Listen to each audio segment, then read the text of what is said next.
Hey, what's up? Zach here, and this is the adidas Harden Volume 6, and there is certainly a lot to this shoe that'll either make you really love it or hate it. So let's go over the 3 biggest pros and cons of the Volume 6 and see if it's a buy for you or not. Here we go.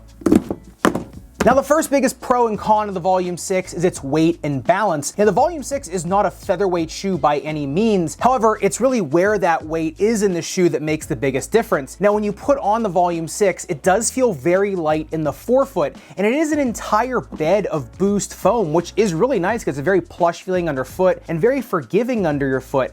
However, because of the molding on the outside of the shoe that goes all the way around the lateral side and is really concentrated in the heel, it actually makes the rear foot of this shoe really heavy, and so all the weight being in the heel of the shoe makes them ultra agile and ultra stable, just like a sports car with rear wheel drive. And that sounds great, right? A shoe with a full bed of Boost foam, super agile, feels light in the forefoot.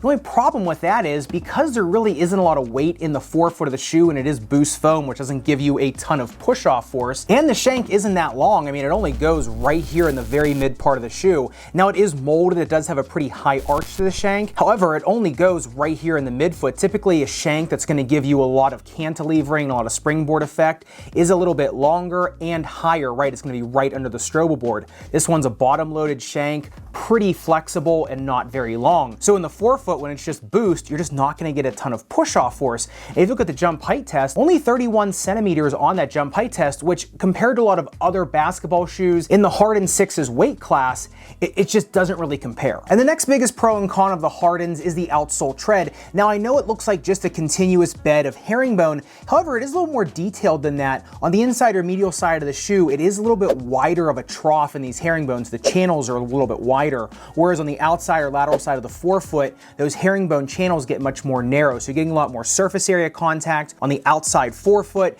and then a lot more generous kind of troughing on the inside of the shoe. That's going to grab an outdoor court exceptionally well because those troughs are going to be able to dig into the asphalt.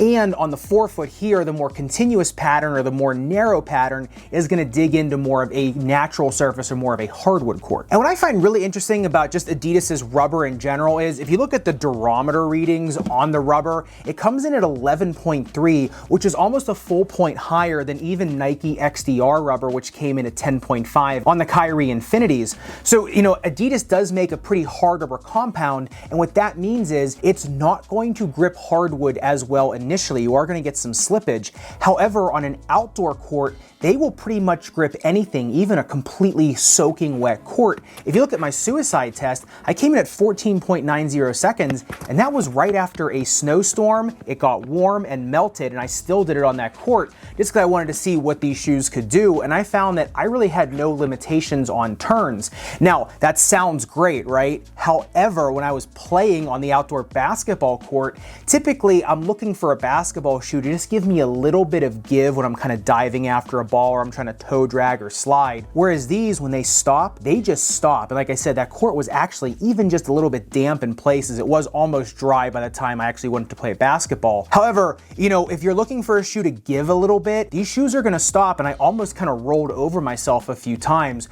So just get ready. You know, if you want a shoe that's going to be really durable for an outdoor court and that's going to really give you a lot of traction on an outdoor court, you know, these are a great pickup. Just don't expect them to give really at all until you wear the tread down a little bit. And coincidentally, once you wear that tread down a little bit, they're going to be better for more of an indoor court play. So there's kind of a little bit of a back and forth there. And you know, the only time these shoes slipped whatsoever is one of my shots bounced over this fence and here into this real murky grass, this kind of half frozen grass here. And then my shoes just got a little bit of a shear of mud on the bottom of them.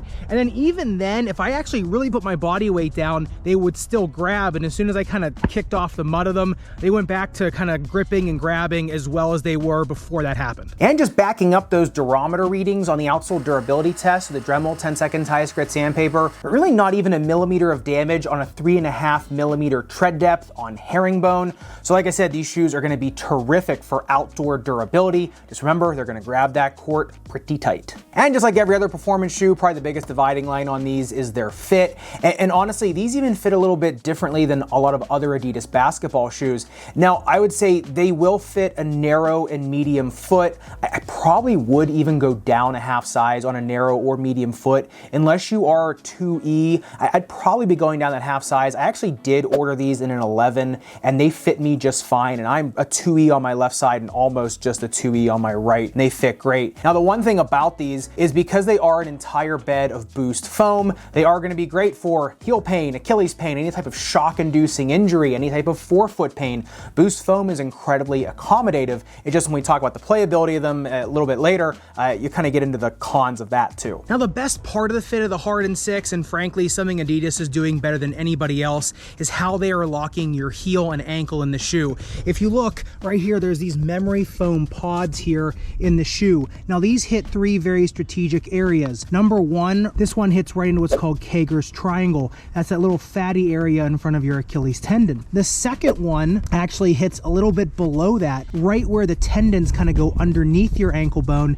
And the third one hits right into what we call the sinus tarsi, which is this area under the ankle joint, right below that in the subtalar joint. Now, those three pads right here really put pressure in those really kind of soft fatty areas of your foot and really get a nice compression. So you're really getting a nice lockdown in the shoe without having to have a ton of bulk around the ankle collar. And you know, along with their fit, the Harden Volume 6 definitely matches up with a very certain type of player. It's definitely somebody that wants a lot of agility and to be able to really outwork their opponent with footwork and very agile and very quick footwork. These shoes are super fast when on the ground. They're definitely not that fast in a straight line. On that suicide test, I was getting all of my power and all of my speed from turns. These shoes were actually really hard to get up to speed on the straightaways. If you kind of look at me there, like I'm really straining on the straightaways because I'm really just having to use all of my foot and leg muscles to try to generate speed. The shoe is not giving me any cantilevering or any springboard. And so if you're trying to get up over an opponent's head with a jump shot, I really wouldn't be looking to these for any assistance or just any power with layups or dunking.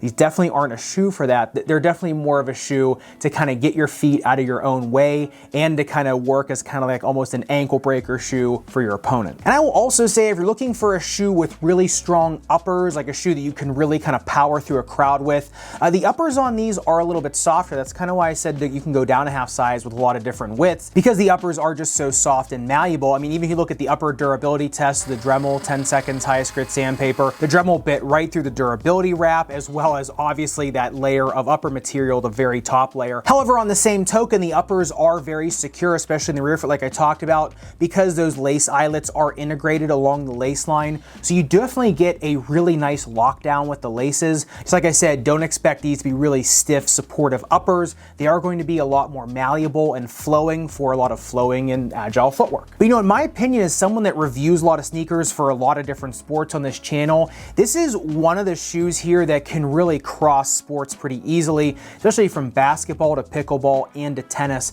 just because this shoe is full bed of Boost foam, so it's going to fit a lot of different foot types, and because of the traction and durability on that outsole rubber. You know, these shoes are actually better than some of Adidas's tennis offerings for tennis.